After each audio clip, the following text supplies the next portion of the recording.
Good evening. 69,000 शिक्षक भर्ती के सभी कैंडिडेट का सक्सेस ग्रुप में बहुत बहुत स्वागत है। आप लोगों के द्वारा प्रबल विरोध किए जाने के बाद, लगातार उग्र प्रदर्शन किए जाने के बाद आखिरकार सूबे के मुख्यमंत्री योगी आदित्यनाथ जी ने ये घोषणा कर दी कि एक सप्ताह के भीतर 31,661 शिक्षक पदों पर भर्ती कर ली जाएगी और उन्हें नियुक्ति पत्र दे दिया जाएगा। इस बात को लेकर के सोशल मीडिया में तरह तरह के सवाल आ रहे हैं और अभ्यर्थियों के मन में भी तरह तरह के प्रश्न पैदा हो रहे हैं कि अगर 31,661 पदों पर भर्ती की जाती है तो उन्हें 69,000 की जो सूची थी उसमें से unreserved, OBC, SC, ST candidates में से किसे मौका मिलेगा। अगर नई सूची बनती है तो वो किस आधार पर बनेगी, किस तरह से बनेगी। साथ ही साथ सुप्रीम कोर्ट का फाइनल जजमेंट आने के बाद फिर क्या स्थिति होगी। जिनकी काउंसलिंग हो चुकी है, क्या उन्हीं जनपदों में पोस्टिंग होगी या उनकी रिकाउंसलिंग होगी।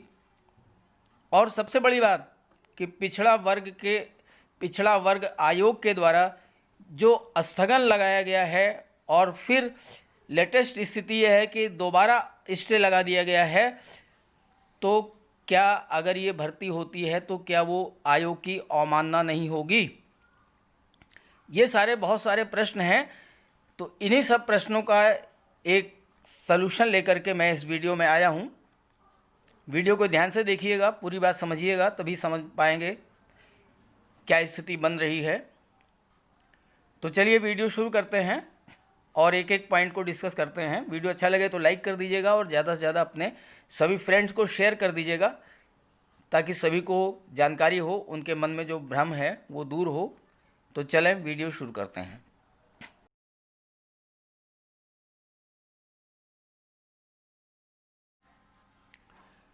पहले बात कर लेते हैं 67,867 की सूची में चयनित अभ्यर्थियों की वर्गवार संख्या क्या है, कैटेगरी वाइज क्या स्थिति बनती है। तो अनरिजर्व के 34,500 कैंडिडेट, ओबीसी के 18,634 कैंडिडेट्स, एससी के 14,490 कैंडिडेट्स और एसटी के 245 कैंडिडेट्स। अब इसमें एक बात समझने की है कि ये जो अनरिजर्व के 34,500 कैंडिडेट्स हैं, इसमें ओबीसी के भी कैंडिडेट्स शामिल हैं, एससी के भी कैंडिडेट्स शामिल हैं और एसटी के भी कैंडिडेट शामिल हैं। इस 34,500 में कुछ कैंडिडेट्स ओबीसी के हैं, कुछ एससी के हैं और कुछ एसटी के हैं। अब 31,611 को ही सेलेक्ट किया जाना है। तो आइए ब्रेकअप देख लेते हैं कि 31,611 का ब्रेकअप क्या बनता है। 31,611 का ब्रेकअप देखें नई सूची का, तो उसके हिसाब से 15,832 अनरिजर्व के पद बनते हैं, ओबीसी के 8,548 बनते हैं, एससी के 6,648 और एसटी के 633 पद बनते हैं। अब अनरिजर्व के 15,832 कैंडिडेट लिए जाने हैं। तो टॉप से स्टार्ट करेंगे। मेरिट लिस्ट जो है उसमें अगर टॉप से हम चलेंगे तो ये जो 34,000 की संख्या है, इस 34,000 में से 15,832 तो अनरिजर्व के सेलेक्ट हो गए। बाकी जो बचे करीब 18,000, उस 18,000 में कुछ कैंडिडेट्स एससी के होंगे, कुछ ओबीसी के होंगे और कुछ कैंडिडेट जो हैं वो एसटी कैटेगरी के भी हो सकते हैं। तो जो 18,000 की फिगर बनती है, इस 18,000 की फिगर में चूँकि अनरिजर्व के 34,000 थे, उसमें सभी मिले हुए हैं, 15,000 हमने माइनस कर दीजिए, बचे करीब 18,000। तो उस 18,000 में कुछ कैंडिडेट्स ओबीसी के भी हैं, कुछ एससी के भी हैं और कुछ एसटी के भी हो सकते हैं।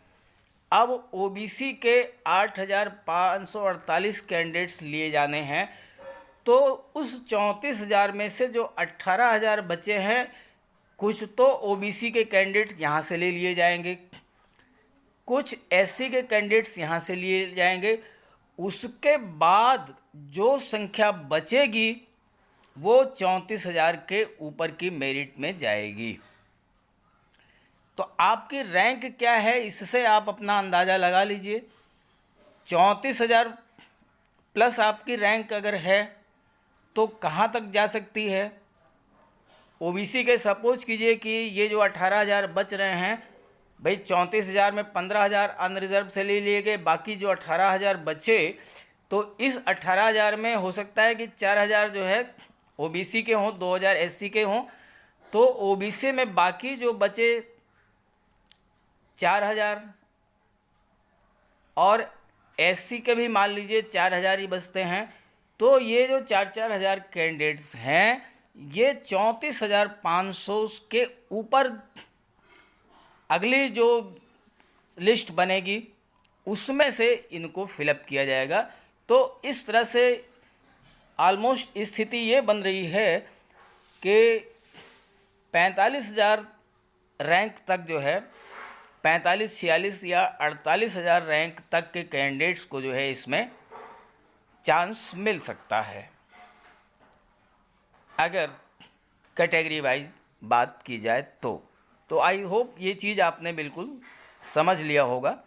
लेकिन अब एक नई चीज़ और आ रही है। अभी तक तो ये बात थी कि जो ज़िला आपको आवंटित कर दिया गया है उसी ज़िले में आपकी पोस्टिंग की जाएगी। लेकिन जो लेटेस्ट स्थिति बन रही है वो ये बन रही है कि अब 31,661 की नई सूची बनेगी और वो नई सूची आरक्षण के नियमों का पालन करते हुए बनेगी और 2 चरणों में भर्ती होगी। तो स्थिति उसमें भी यही बनेगी। 31,661 पे अगर नई सूची भी बनेगी तो उसमें जो है अनरिजर्व के 15,000 निकाल दिए जाएंगे। उसके बाद जो बचेंगे उसमें से ओबीसी, एससी और एसटी कैटेगरी के कैंडिडेट्स को जो है सॉर्ट आउट किया जाएगा। बाकी उस बचे हुए 18,000 में कुछ ओबीसी और एससी के कैंडिडेट्स सेलेक्ट कर लिए जाएंगे, बाकी अनरिजर्व के छोड़ दिए जाएंगे। उसके बाद 34,000 प्लस 34,500 से ऊपर की जो रैंक है, इसमें से आप ओबीसी और एससी कैंडिडेट्स लगभग 8 या 9,000 कैंडिडेट जो हैं वो इसमें से सॉर्ट आउट किए जाएंगे 34,000 के ऊपर। तो यानी वही स्थिति बनेगी 44-45,000 रैंक, या आगे और भी बढ़ सकते हैं 48,000 रैंक तक के कैंडिडेट्स जो हैं वो इसमें टेकअप कर लिए जाएंगे। अब आइए बात कर लेते हैं आयोग के द्वारा जो स्थगन दिया गया है।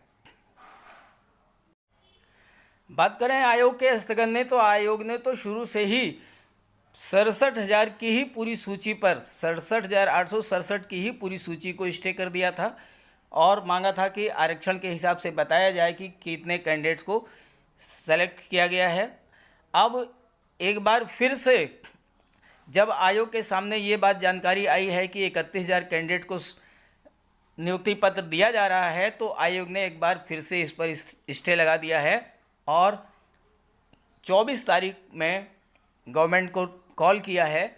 24 तारीख में स्थिति जो है स्पष्ट करना है इनको कि वर्गवार क्या स्थिति है, कितने कैंडिडेट्स को सिलेक्शन दिया जा रहा है।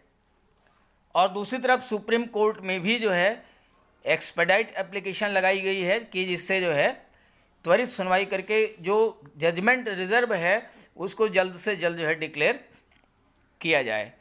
तो 24 सितंबर की डेट लगी है। 24 सितंबर को देखते हैं कि क्या स्थिति बनती है, क्योंकि 24 सितंबर से पहले तो ये कोई कार्रवाई स्टेट गवर्नमेंट भी नहीं कर सकती है। 24 सितंबर के बाद ही स्थिति क्लियर होगी और हो सकता है कि सुप्रीम कोर्ट भी इस पर जल्दी ही जजमेंट अपना जो है सुनाए। तो 24 के बाद देखते हैं। फ़िलहाल की जो स्थिति है वो मैंने आपको बताई है। तो आई होप ये वीडियो आप को अच्छा लगेगा, आप मेरी बात से अगर सहमत हैं तो कमेंट करके बताइएगा और अपने साथियों को शेयर भी कर दीजिएगा। Okay, thank you.